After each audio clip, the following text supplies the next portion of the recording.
Your show will go live in 5 seconds. 4, 3, 2, 1.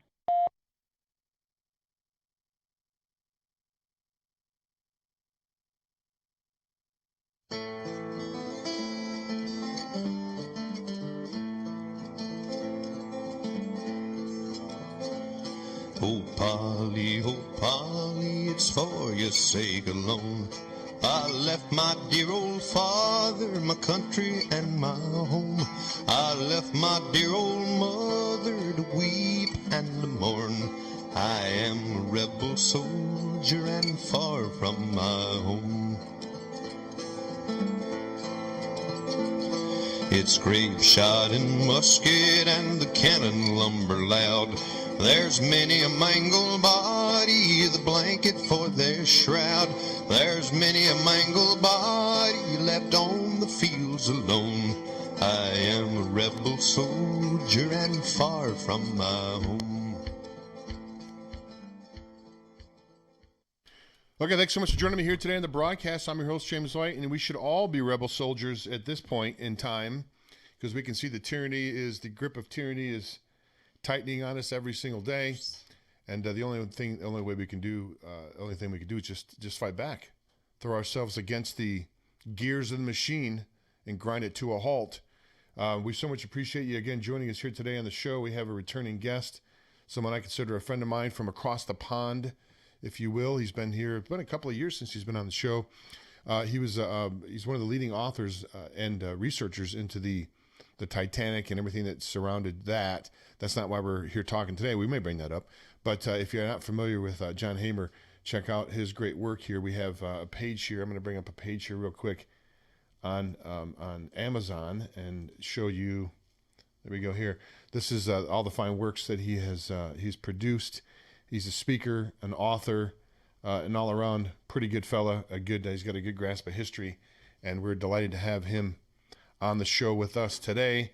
Let me take him off of mute here. There we go. John Hamer, thanks so much for joining us here today on the broadcast. Always great to see you, my friend. Thank you, Jim. It's great to be back again. It's been a while. It has been a while. Boy, I tell you, to say that a lot's happened since you've been on the show before is probably the grandest understatement of the century. I mean, for crying out loud, let's just get, if we can, John, as I said, speaker, author, been in, looking into the dealings of the establishment / deep state, whatever you want to call them, for years now. Give us, if you can, just your overall, your 30,000-foot view of how things are going now, here in America, which I'm sure you guys keep an eye on as we keep an eye on what's going on over there. You see that by all accounts, it looks like the election was stolen openly with evidence from Donald Trump. That's the world we're living in right now. I mean, it's crazy over there in England, in London, the mayor, Guy Khan. I don't know what's going on with these people. It's just a crazy, strange world we're living in, John, to say the least. And if you can, just let's start off. Give us an idea of what you think how things are going here in the world we live in, John Hamer. Yeah, well, as you say, Jim, it's it's a crazy world right now. It's really hard to know where to start, isn't it? I really do believe that this is a culmination of a plan that's been going on for several decades now, and people such as myself who've been looking into the geopolitical background to it all for the last couple of decades have known that something was coming along down the pipe, but we didn't quite know what. And I have to say that it's taken most people by surprise as to the actual extent of the way that the world has just been completely taken over by these people now. They really do have us under their thumbs, and I have a very strong feeling that they ain't going to let go anytime soon. I think that we're not nowhere near the end of it. Let's put it that way. I think that there's a lot more to come, and it'll certainly be very interesting times, over the next few weeks and months, seeing exactly which way we're going with this and what is exactly is going to happen. But there's no doubt that it's absolutely nothing to do with any kind of a pandemic or a disease. it's a power grab, a massive power grab, and a very effective one as well, because it's got everyone trembling in the boots, scared to move, scared to interact with people, and all the rest of it. Well, that's interesting that you mentioned that, because I've talked about on my program on numerous occasions what they're really doing here is they're really they've kicked in their trauma-based mind control program. This has been something that they've been doing for many years, as you know. MK Ultra, Project Monarch, all the work by the CIA, and all their dark money funding that happened way back in the 60s. And although, I mean, these people are just demons. Do you see this being sort of just a continuation? And you say, well, why would they use trauma-based mind control if it's been around for so long? Because it works. That's why. Because it's effective. Exactly. Why change a winning plan? Why change a winning formula? They do it so successfully all the time. But I mean, this is the real daddy of them all, this one, isn't it? All the others have just been kind of, minor isolated events, all connected, of course, intrinsically. But this one is the big one. This is their end game, or they believe it is. I mean, I still believe that there is an opportunity for us to end it, but that can only be done, I believe, by everyone working together, or most people working together, and basically mass disobedience. I think that's the way to go. Demonstrations do nothing. They just swat us aside. Mass disobedience, people stop wearing masks, businesses start reopening, which is happening in Europe in some places, which is great news. And this is the only way. They can't arrest us all. They can't fine us all. They can't throw us all into jail.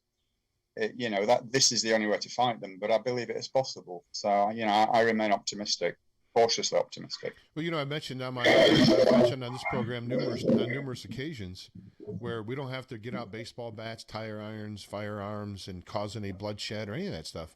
All we have to do is just say no. No, we are not going to comply with your tyranny any longer. There's 6,000 of them and 8 billion of us, or 7 billion of us, whatever the number is. I mean, they just can't. And you remember, John, I'm sure you've probably seen, this has been played before from that movie Ants, where the grasshoppers are standing around and say, if these ants find out that we're, that is so true to life. That statement right there, that we just, do you find it odd? Do you find it odd that here and in your part of the world, where people are just okay with letting other adults tell them what to do? I mean, adults are okay with letting other adults tell them what to do. And a guy like Bill Gates, he's a computer nerd. What does he know about medicine, for crying out loud? This guy's not a doctor. Even if he was, I wouldn't trust him. I mean, exactly. It's incredible, isn't it, how people just behave that way? But of course, we've been conditioned over a long period to behave like that, or the sheep will have. It's been in the planning for a long time, Jim, and this is just a culmination of many years of programming and planning and plotting, and here we are, right in the middle of it. But as I say, I mean, I think it's worth mentioning, for anyone who's out there listening to this now, who believes the world's going to end and it's all doom and gloom and we've no chance, we're screwed. Just look back. Those who are old enough to remember what happened in the 1980s in Romania with the guy called Ceausescu, who was the dictator there. The people managed to overthrow him because of two simple things. What happened was, firstly, they turned the police onto their side, and secondly, they turned the military onto their side. And I think if those two organizations worldwide could cotton on to the fact of what is going on, and eventually it's going to be them and their families that are going to suffer as a result of this, then these people have nowhere to hide, because they rely massively on the police and the military. If they change sides, then they are screwed. No, indeed. Something, John, that gets me, I'd like to get your comment on this.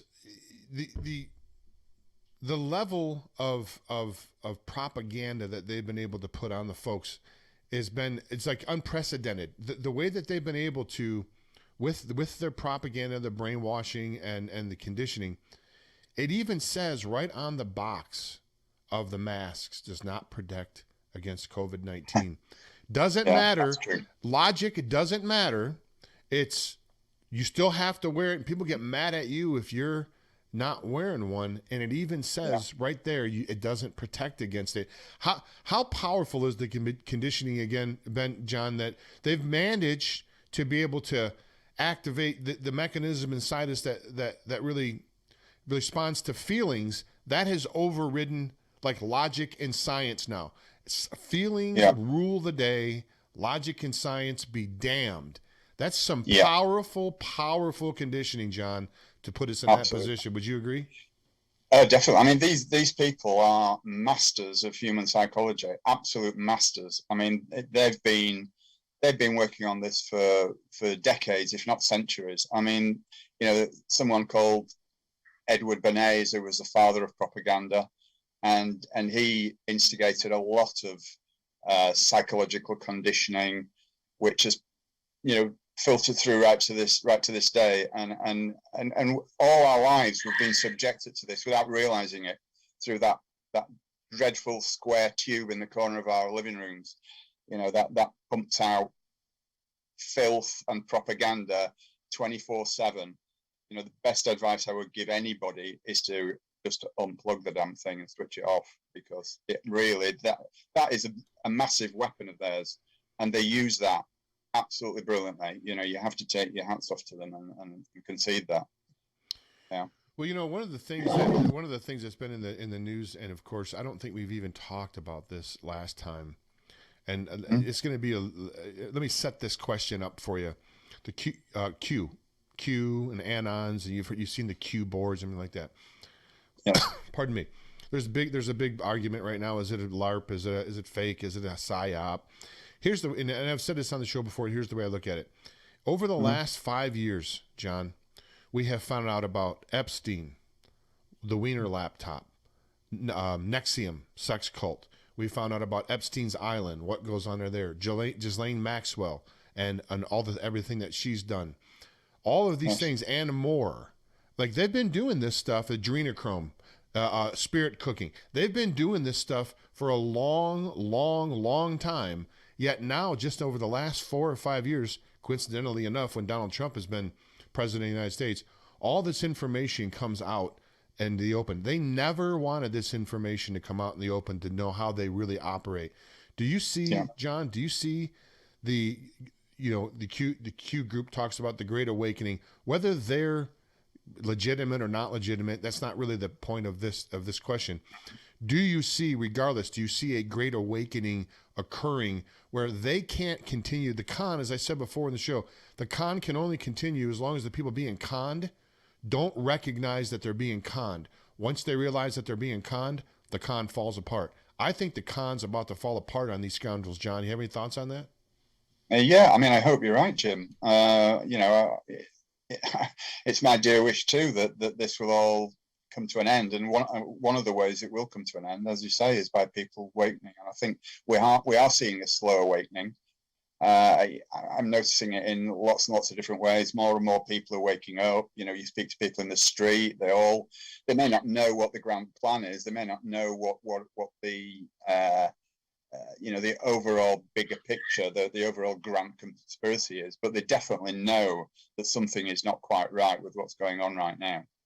But as regards to Q, I mean, I think it's been great for wakening people up. But I know you said you didn't want to really discuss the rights and wrongs of it. But we can if you want. No, I mean, you have your opinion on it. Sure. No, I've voiced my views on it before. I've said before, if it's a psyop, then they're the dumbest people ever running psyops, because they've had people across the world looking into things that they would have never looked into before if they didn't even post them on those boards. So to me, it doesn't matter if they're fake or not. I mean, they've woke. Yeah, you're right. Right. You're right.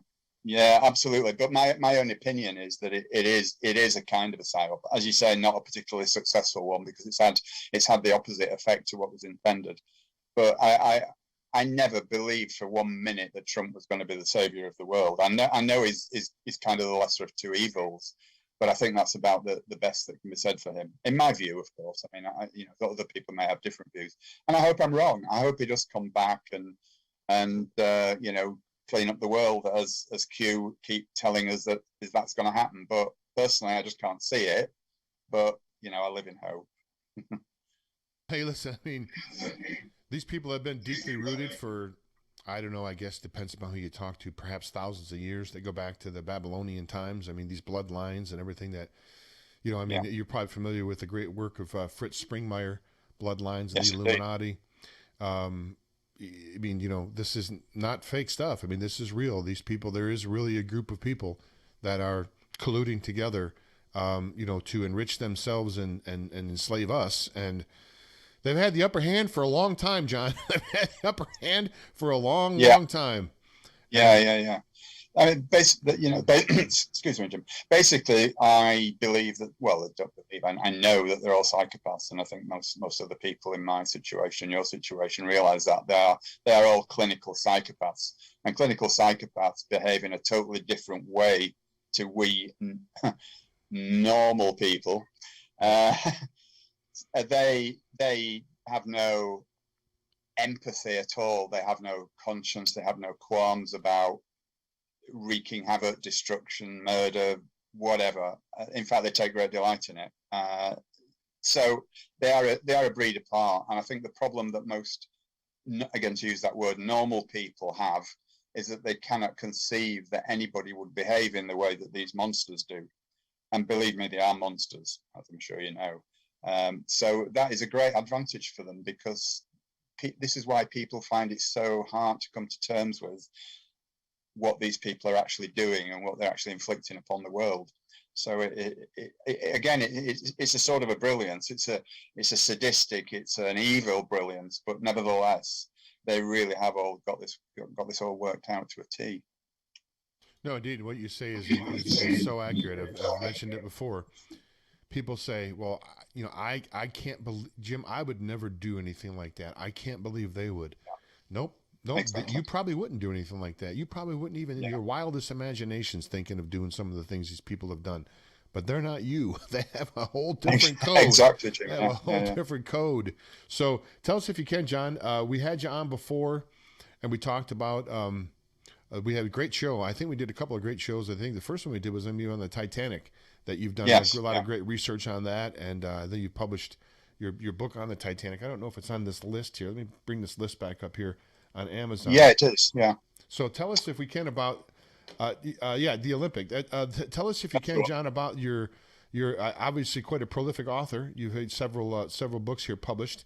We can see. Yes. Tell us if you can about this newest one here. And let me go here and bring this one up here. Let me bring the cover of that one up. There we go, right there. The falsification of science, our distorted reality. Tell us all about that, John. Okay. Yeah, I mean, this is a kind of a sister volume to my first book, which was The Falsification of History. It was actually published this weekend, just gone. So it actually doesn't appear on my author page on Amazon.com yet, but it takes a little while for that to propagate around. But if anyone wants to buy it, type in my name, John Hamer, Falsifications of Science, and it is actually there. It's just not linked to my author page right now, but it is there. So yeah, I wrote that as a result of wanting to do a companion book to The Falsification of History. I just thought it was another topic that needed some investigation, and I cover quite a lot of what's going on right now, and also lots of other different topics that we've been fooled about for all our lives, basically. And I just try and cover as much as I can. It's a very thick book. There's a lot of stuff in there, a lot of amazing information, even though I say it myself, because there's been some serious research into all those topics.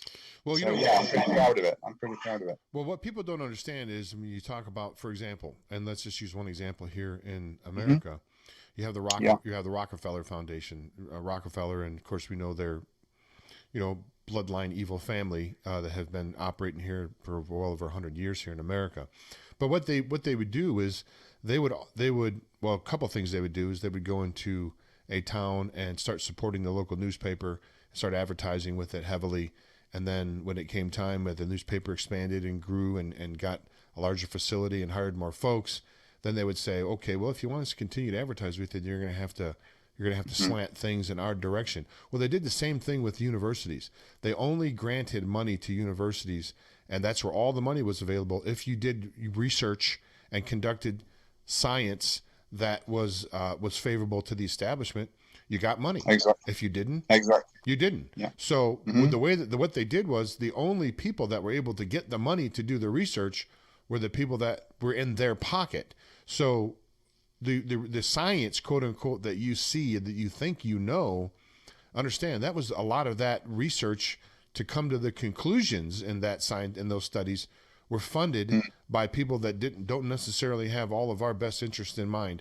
Do you want to comment on that, John? Is that what you found as well? How they Oh, without a doubt, yeah. I mean, the whole basis of what's going on now with this COVID-19 bullshit is predicated upon the Rockefeller medical paradigm, which is, as you say, they went around all the medical schools in the country, your country, and Europe, and all the Western world, and they, as you say, they coerced them into accepting their paradigm of what disease and the medical profession should consist of. Up until that point in time, lots of doctors use natural cures, all remedies that have been passed down through the generations and which were proven to work. But of course, it often involved natural medicine, natural plants that couldn't be patented. So that was no good to them because they needed to make money, and lots of it. So they invented this kind of drug-based medical industry, and more or less coerced, the AMA and all the doctors, educational establishments to adopt this paradigm.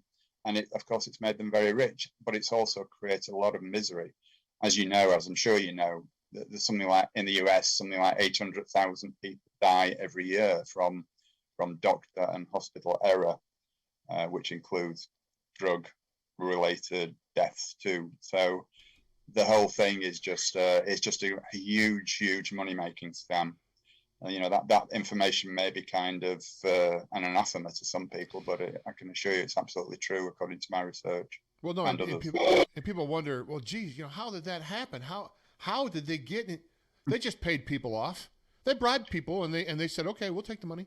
Hey, it's just simple. Exactly. Simple. And it's still going on now. Yeah. Still going on now. Sure it is. That's not complicated. Yeah. They offer someone enough dough. They go, yeah, sure, we'll jack up the results. Yeah. Whatever you want. Yeah. Keep the money flowing. Absolutely. I mean, you only have to look at the current situation with the certain Mr. Gates and his undue influence on all the medical establishments of the world now. Gates has so much money, it's just totally obscene. He can buy the world. He can buy people like Fauci, and in the UK, people like Chris Whitty and all the guys who are pounding this nonsense that's going on now. People like the Imperial College London, which is a medical establishment that's kind of laying down the law to the UK government as to what they can and they can't do. All Gates funded, and it's just exactly the same principle, and it always has been that way. Money talks. And that just sums it all up, really. Well, tell us if you can here from your book. Let me bring it up. Bring it up again here. There it is. Tell us about some of the. Give us a few of the main elements of when you checked into the falsification of science. Give us a couple of the main examples of stuff that we believe. Okay. We're conditioned to believe one thing, but the actual science behind it is another. Go ahead, John. Yeah, okay. I mean, I don't want to get into masses of scientific stuff here. No, sure, just go over it. Yeah. My book's not really a scientific textbook, just to set everyone's mind at rest. It's quite a generalized work, which is written to be understandable by everyone with a normal level of intelligence. I mean, and I'm no scientist either, apart from high school science. I cover lots of different topics within the book, areas where we've been totally deceived. But I believe overall there are 3 tenets of modern science that hold together the whole paradigm, and all of which I believe are fake. And those are the Big Bang Theory, the theory of evolution, and globe Earth.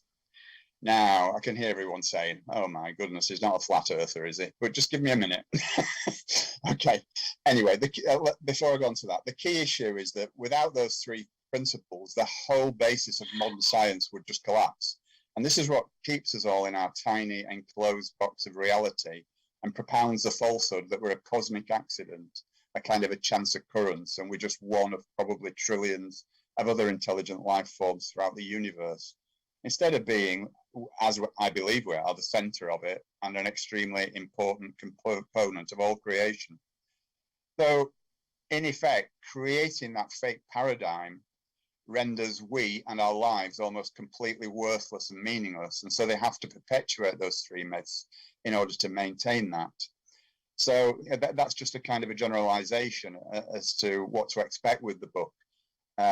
You know, let me just say a little bit more about the Big Bang Theory and the other aspects to that, if I may. You know, Big Bang Theory, the clue is in the name, theory. These things are always taught to us as though they're fact, but they're not. They're just insubstantial theories that they've decided they're going to class as fact.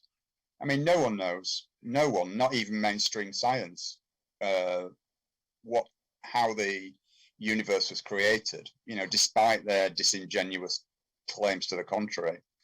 I mean, the Big Bang Theory basically says that the universe was created when nothing exploded. I mean, that in itself just goes against the first law of thermodynamics, and that is that matter cannot be created nor destroyed. I mean, and that is just typical of all the contradictions in science, and that's barely even scratching the surface, Jim. You know, and alleged immutable laws of physics can be broken whenever it suits their own narrative, of course. I mean, within the bounds of natural laws, all effects must have a cause. And because of this, the spontaneous appearance of hydrogen atoms out of nothing, which is what the Big Bang dictates, is a definite breach of that aforementioned first law. Therefore, since it's not a natural event, it is by definition a supernatural event, otherwise known as a miracle. So science obviously now believes in miracles, does it? I mean, seriously, I mean, it's a really weak starting point for a totally unrealistic and materialistic scenario. I mean, I do admit I don't have an answer to the conundrum myself. The difference being, though, that I don't feel that I must invent one to fill a gaping hole in my knowledge base. But it seems that science does. It's got to protect its norms from being assailed by the truth. You know, it really wouldn't do for us to find out the truth of who we are, what we are, and how powerful we are. You know, that would go completely against their narrative. You know, they can't have that. So, yeah. I mean, if we move on to evolution, obviously the Big Bang Theory and evolution, and again, we're talking about an insubstantial theory. This is the theory of evolution. It's not the fact of evolution. You know, this is a kind of a point that a lot of people seem to miss. If the Big Bang really did happen, then evolution is almost a given, as it follows that if the universe itself developed in this way, then the next logical step in this evolutionary process is the evolution of living species. You know, the assumption's always made that if you don't believe in evolution, then you must be a fundamental Christian, believing in divine creation, because it's always portrayed that this is the only viable alternative, but this is abject nonsense. I mean, I'm not a Christian personally, and nor do I follow any other organized religion, but I am a spiritual person, and I believe that it's absolutely possible that there was a creator of some kind, although I do confess to having no real idea what form this creator would take. The thing about evolution, though, yeah, please do stop me if I'm talking too much, won't you? No, go right ahead, man. Yeah, okay. I think it's necessary to kind of define evolution. I think it's necessary to make the distinction between microevolution and macroevolution. Microevolution is the changing of species to blend in with their background. So, for example, birds developing a kind of camouflage to their own environment, or their beaks growing a few extra millimeters so they can get to the bottom of certain flowers to pick the pollen out. That's microevolution, but as opposed to macroevolution, which is the changing of whole species into other species, which is just impossible. And even Darwin himself said that just wasn't possible. So, you know, again, we're being deceived. We know that Darwin actually confessed in anguish in his last days to the hopes that he was instrumental in inflicting on us. You know, and some of his quoted statements later in his life, you know, directly bear out that premise. But of course, you know, daring to question the great religion of evolution is now ironically regarded as either the actions of a religious zealot or an imbecile. And again, it's down to this, what we were talking about before, this persistent, relentless 24/7 propaganda, Jim. You know, I mean, it's clear, for example, that the fossil records don't support the theory of evolution.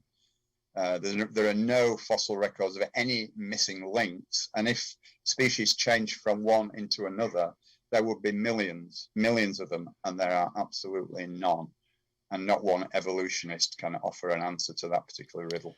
Well, you know, Okay. the radiocarbon dating that they all hang their hat on, as far as Yes. Being able to, detect the age of something. Do you remember back when Mount St. Helens erupted? I want to say it was back in 1980-ish. It was 80, yeah. 80. 80, yeah. Mount St. Helens erupted. There was a group that sent random samples of some of the fossilized rocks that I think, sprung up out of that whole, volcanic eruption, everything like that. They sent them out to 3 different laboratories, and remember, these were only formed a few years previously, right after this whole thing and they radio dated these things. One was like 5.3 million years old. One was, these were all just all made up, inaccurate, fraudulent numbers that they put out, and they use it's a circular reasoning. I'm not sure if you're familiar with the guy. Yeah, absolutely. I know exactly where you're going with this, Jim. Yeah, sure. Carry on, please. There is a guy named Kent Hovind. I'm not sure if you know Dr. Kent Hovind. They call him Dr. Dino. Well, they came after him. He was a church, and they came after him and put him in jail. I've had him on my broadcast here before, but he did a whole series on the false science about evolution and how that all it just can't. It's like, and you've heard this before, John. It's almost like a tornado going through a junkyard, and when it gets on the other side, there's a fully formed 747 operational and functional after the tornado whips through the junkyard. Yeah. That's about how the chances are of that being accurate. You care to comment on that, John? Right. Yeah, absolutely spot on. Yeah, I can't remember who it was who said that. It could have been a guy by the name of Fred Hoyle, but I may be mistaken on that, so don't quote me on that. But yeah, it's a brilliant analogy, and it's absolutely spot on. I mean, the chances of evolution, and we as a species being created through evolution, the chances are just multiple trillions, quadrillions. You pick a number out of thin air, no matter how big it is, and it's beyond that. It is that ridiculous. And these people who propound this theory are doing so at the behest of a group of people who control science. And I believe that group of people is the Royal Society based in the UK, which is absolutely full of the gunnels of Freemasons who are all subjected to the same agenda, or they're all propounding the same agenda, and they're all singing from the same hymn sheet about it. And it's these people that control almost everything that happens within science, and really, I mean, the whole thing. I mean, obviously, I can't do justice to my work in a talk such as this. I can only give a very basic outline, but in my book I go into masses of detail about all this, and I kind of construct a logical and valid story about how it all hangs together, and how these people conspire together to create a totally false paradigm. Yeah. This is not a conspiracy, folks. This is not a conspiracy. Believe me.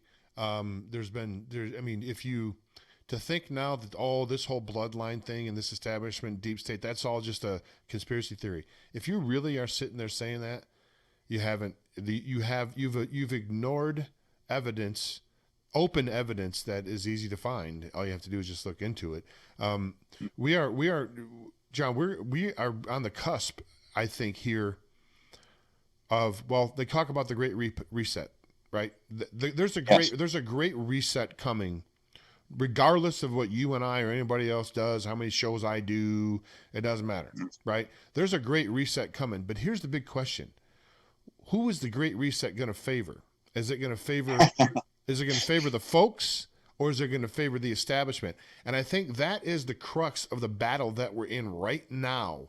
Right now, we're at the crossroads of the Great Reset. Which way is it going to go? Is it going to go for freedom and personal, rights and responsibilities for individuals, or is it going to be 1,000 years of darkness? I mean, that's really almost what we're facing. Do you see us at that same inflection point right here, John?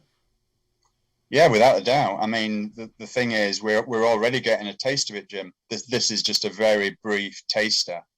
You know, what's to come. If you only need to read things like the Rockefeller Lockstep document, you only need to read things like Agenda 21, Agenda 2030, and it lays it out in absolute plain, simple English exactly what they're planning, and this is the beginning of it.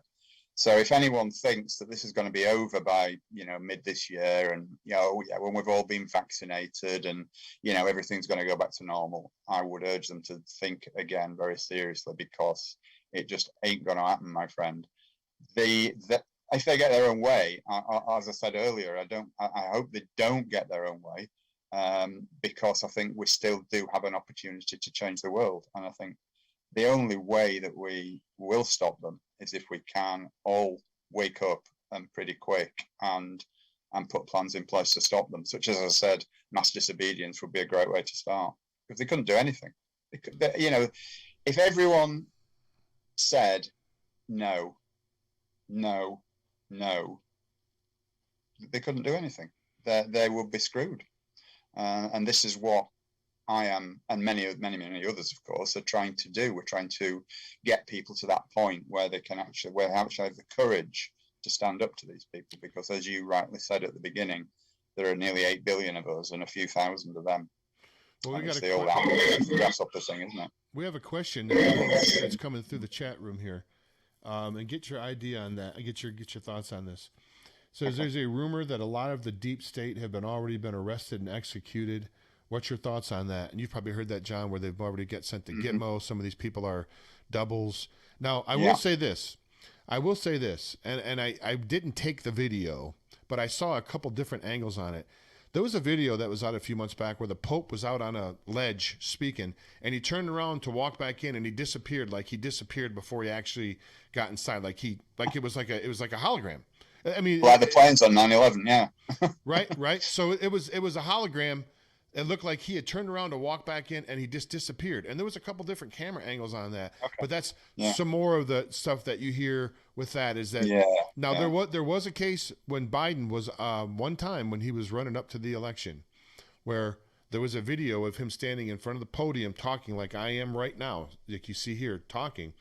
They forgot to turn the side camera off, and the side camera was running the same time that the front camera was running.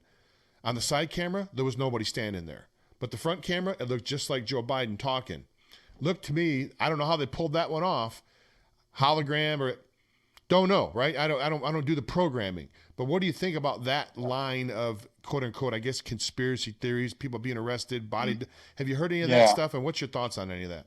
I've not heard those specific examples, Jim, but I have heard and seen other things, and I don't know. I obviously can't give a definitive answer. I mean, nobody can. But there are two trains of thought, really. Either that is kind of a double bluff to make us think that is what is happening, or it's real and they are completely bloody stupid. And I'm not sure which one it is, but, you know, it's a tricky one. It's a tricky one. I can't really answer it, Jim. And I hope that it is the fact that, you know, everything's falling apart, but they've just not told us yet. But at the moment, I'm erring on the side of caution, I think. Did Epstein kill himself? Did Epstein kill himself? Do you think Epstein killed himself? No. Oh, no, I don't believe that. No. I think Epstein's still alive. Absolutely, yeah. So you do? So you think he's still alive as well? Yeah, definitely. Yeah. I think he is too. I really do. I think they ushered him out of there somehow. Of course. And took care of that. Well, it's part of the cabal, isn't it? You know, they're not gonna do anything drastic to him, are they? You know, they're gonna protect him. Well, he's got a lot of goods. Close ranks. He's got the goods on a lot of folks. Exactly. That's for sure. That's for sure. Yeah. What's your thoughts about the? And, you know, and it's interesting to get your perspective, because we don't get really any. I have to sometimes go to foreign press to get the truth, because they don't report it around here in America. What's your thoughts, or what's the thoughts generally of the people there in Great Britain about the fence and the barbed wire and everything, like around the Capitol, all that stuff being put in place and still there, as far as I know, because I just saw a story this morning where there's one of the representatives that are saying we need to take all this stuff down and send these people home. Why do you think there's still, when they, John, despite your feelings about Trump one way or another, the people that follow Trump and the MAGA people, whatever, they didn't burn stuff down, break things, pull people out of cars and beat them down. They didn't create violence. They weren't violent. I know this, Jim. So, I know this. Yeah, so absolutely. why is that fence all around here protecting them from whom? It's a good question, and I can't answer it. Really, I can't. I mean, again, it could be bluff, double bluff. Who knows? It's a tricky one, isn't it? I mean, I'd love it to be all true, as I keep saying, but at the moment, as I say, I'm just reserving my judgment on it. I can't really come to a conclusion. I waver one way or the other. I mean, sometimes I think, yeah, great, it's all happening, and then other times I just think, nah, they're not that stupid. They may be creating this to give us the impression, just in the same way that I believe that QAnon's purpose was to make people relax and not worry and think, oh, don't worry, it's all been taken care of, so we don't need to do anything. That's kind of what I believe with QAnon as well. So again, I hope I'm wrong, but but people did. Cynicism. The thing is people. I think people are. If you look at the amount of awakeness, to use a term, from 4 or 5 years ago to the amount of awakeness now, it's grown exponentially since between now and then. And I think more people now are going to their city councils. I just interviewed 2 people last week here on the broadcast from my local Montana show that actually two citizens of Montana that went to Helena, which is the capital, and went on the floor and spoke in front of the legislature. One of them was 16-year-old young lady. They went and did that. So I mean, this is what I've said. Again, I hate to keep repeating this, but I've said on the show before. You see the Donald Trump poster over my shoulder here, but I've said before he's not going to fly in on a cape, with a cape and a big T on his chest and save everybody. This is us. Like you talk about trust the plan. I did a video the other day, said trust the plan. We are the plan.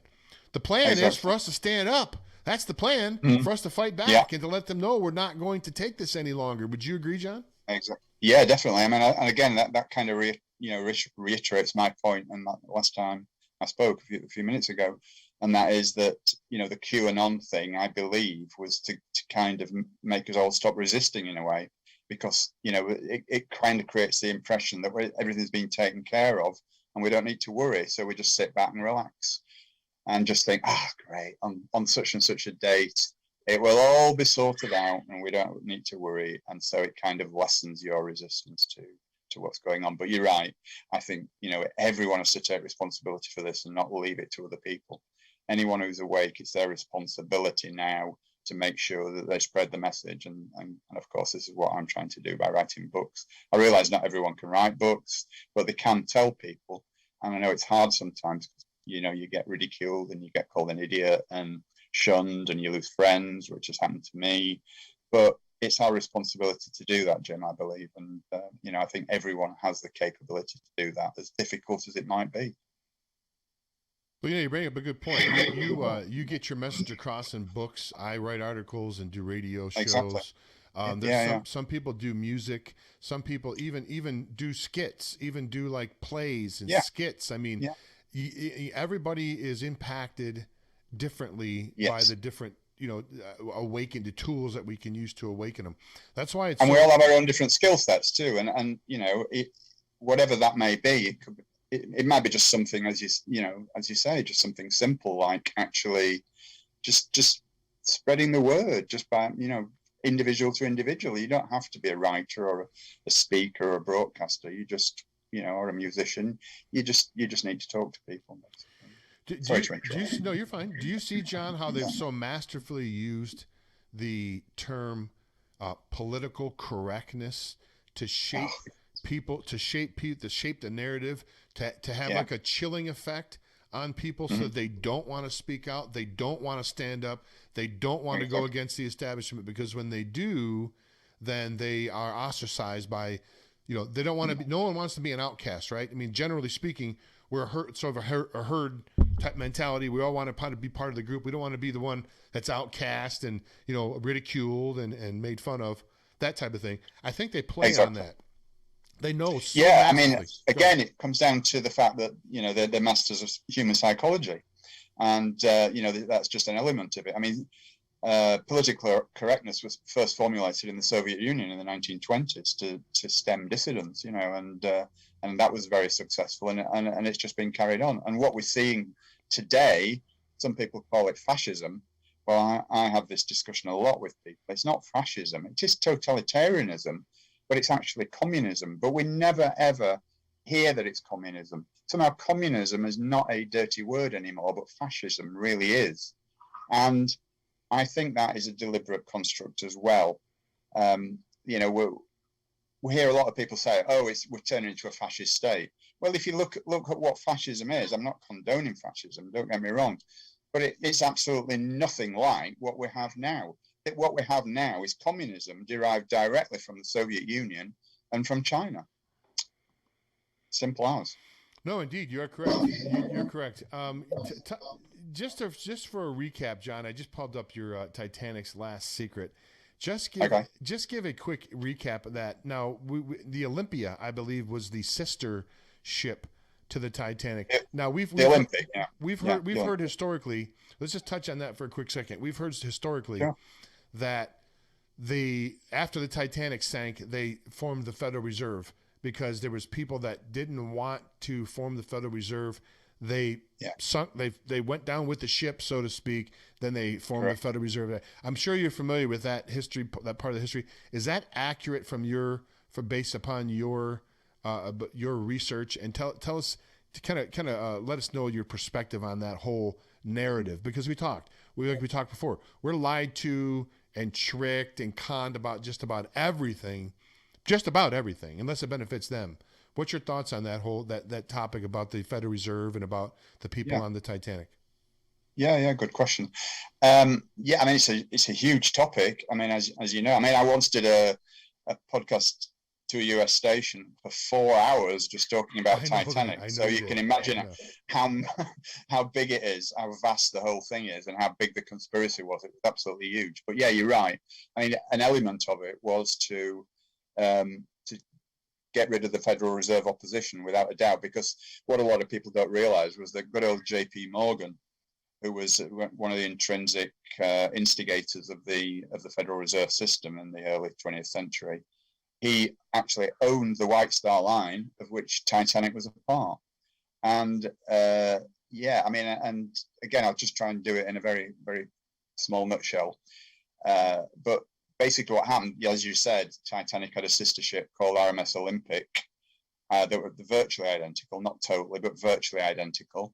And Olympic was involved in a series of really bad accidents, which at the end of it made that it was actually uninsurable, and it was never going to be seaworthy again. So they made it seaworthy for one last voyage, changed the identities of the ships, and sank Olympic as Titanic, and then what would have been the Titanic became the Olympic. So they switched identities of the ships, and people say that's far-fetched, but this went on a lot.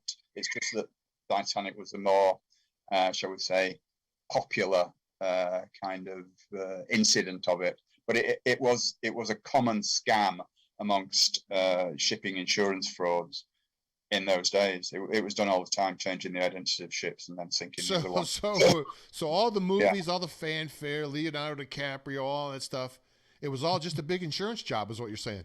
Is that what you're telling me? It was, yeah, exactly. And again, I go into huge detail in my book about this, and you know, I actually believe that it's absolutely, there's no question about it in my own mind. I mean, I spent 3 years researching this stuff.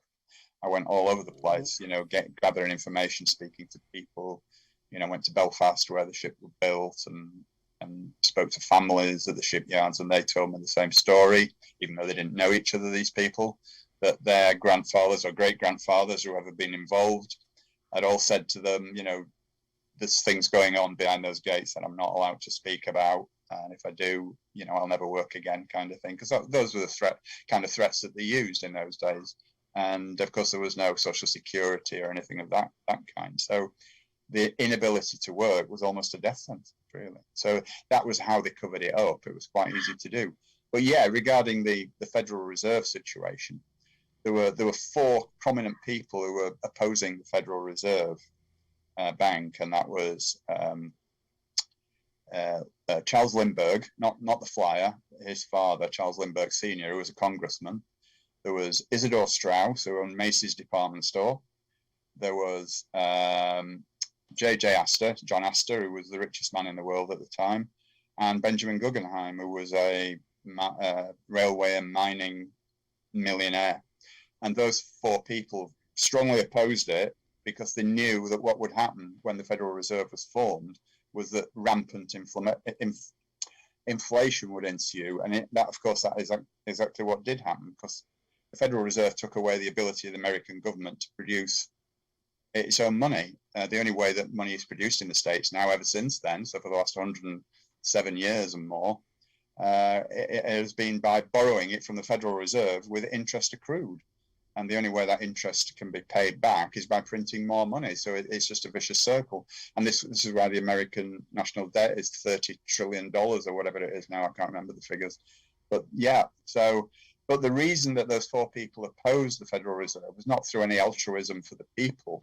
It was more to do with the fact that they knew that their huge fortunes would be severely impacted by inflation. They weren't stupid people. So that's why they fought against it. And Morgan enticed them all on board the Titanic, I believe, with the intent of killing them. And I present evidence for that too.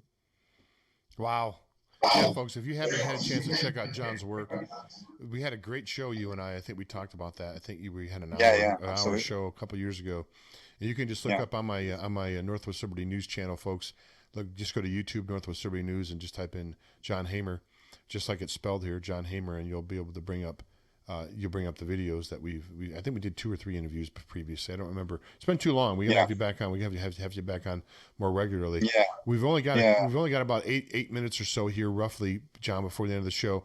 Let's talk, if we can, about some. I try to, if I remember, and I did. Seems like I remembered now. We try to talk about solutions. What can we do? Because you and I can sit and banter back and forth and point out all the shortcomings of those, who we've elected to be our quote unquote leaders. But that doesn't really help. I mean, just, pointing out the problem is half of it. The action part about taking control of your own destiny, I guess, in a sense, is the second part of it. What can people do, John, in your mind, whether it be in the States, whether it be where you're at or anywhere in the world, what can they do to start having their voices heard and to stand up to this tyranny so we can actually make a positive change in this planet? Sure. Well, I think that the tipping point is going to be, Jim, when there is a mass awakening and there is a majority of people who know what the real truth is and stop believing the lies that pour out of the media in all its forms.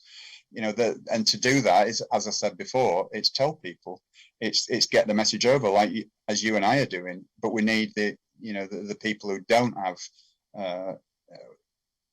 radio shows, that don't write books. We need those other people to actually go out there and tell as many people as they can without fear, and just do that. And that will bring us to a tipping point. But we also, specifically regarding the situation of what's going on at the moment, we do definitely need mass disobedience, without a doubt. I mean, I never wear a mask anywhere I go, and I don't wear a lanyard that says I'm exempt.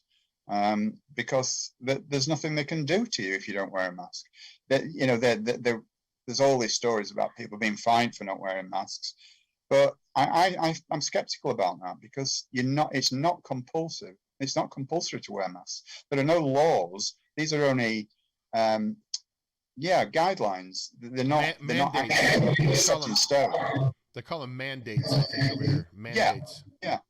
But the get out clause is always going to be, I'm exempt, and you're allowed to be exempt, and no one is allowed to ask you why you're exempt, because that goes against what's called the Nuremberg Code, which is laid down. And if people want to Google that, the Nuremberg Code, it's there in black and white. You cannot enforce a mask wearing regime the way that they are doing. And again, there are, as I said, in Europe, I'm not sure about the States actually, because I've not heard anything, but certainly in Europe, a lot of businesses are now reopening against the guidelines, which is great because they can't arrest us all, as I said before. John Hamer, The Falsification of Science is just one of the numerous books that you've written. Falsification of History, and let me bring up the page here. If we can, tell us of all these books that we're going to be bringing up here in a minute, which one was the one that you enjoyed writing the most?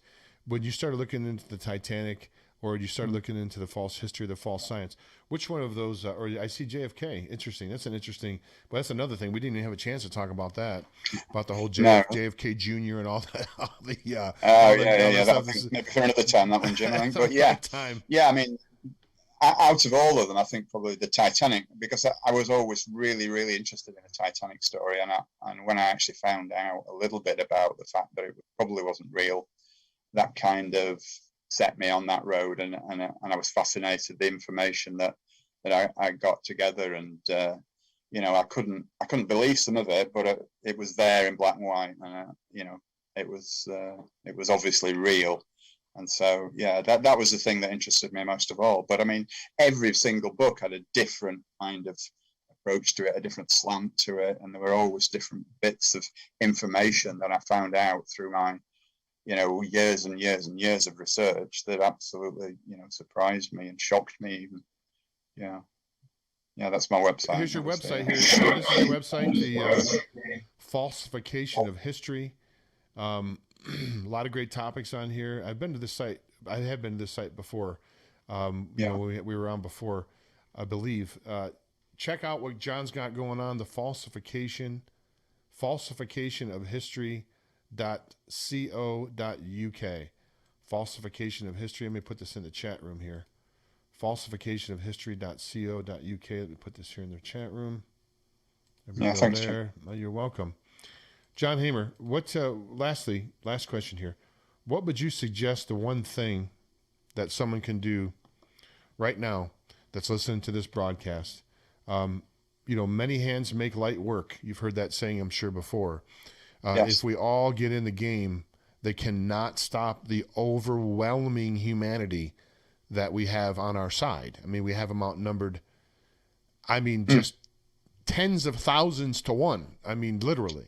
What can the person listening to this broadcast right now, if you had to give them one thing, John, that they could go out and do today or tomorrow that would help further the cause of freedom and liberty and help end this tyranny, or at least battle against it? What would you suggest, John? Yeah, well, the first thing I would say, Jim, is first of all, be positive. The worst thing that we can do is let this get us down. I mean, I have to admit, I'm guilty of it myself from time to time. I do get a little bit depressed at the thought of it all. But the key is to stay positive, because what's happening to us right now is they are deliberately making us feel down and depressed, and when we're in that kind of a state, we're paralyzed, we can't do anything. So the key thing is to be positive and to tell as many people as you can. When you go to the local grocery store, get chatting to people, just mention it. You don't have to do it in a kind of an aggressive way, just a casual way. Just say, this is all fake, don't you, kind of thing. Or, no, I never wear a mask. I don't believe in it. Just that kind of an approach. Just a chatty, general approach with anyone. 90 seconds. That's the way I would do it. Yeah. Well, there's each to their own, really, Jim, to be honest. But there's our gal with a 90-second warning, John. We're just out of time here on the broadcast. Okay. So time just flew by. It's always great talking to you. We'll have to connect more and have you on the show more often. I'd love to, Jim. Yeah, thank you. It's great to have you here, John. John Hamer, ladies and gentlemen. You can go to just go to Amazon, look up John Hamer, type in Hamer, or go to the YouTube channel, and you can see all the other work we've done before. 60 seconds. John, as you can hear, we're just out of time. Thanks so much. Appreciate you joining us here. We look forward to speaking to you next time. Godspeed, and take care of things over there across the pond for us, man. We got our eyes on you. We're counting on you, John. I'll try. All right, buddy. I'll try my best, Jim. Thank you very much. It's been great. It's been great. Thanks, man. Take care. Okay, folks, there goes John Hamer. Great guest, great guy, great author. Check out what he's got going on, and we are just out of time here on this show. You can support us by going to criticaldisclosure.com or northwestlibertynews.com. Till next time, this is James White for Critical Disclosure, saying bye now.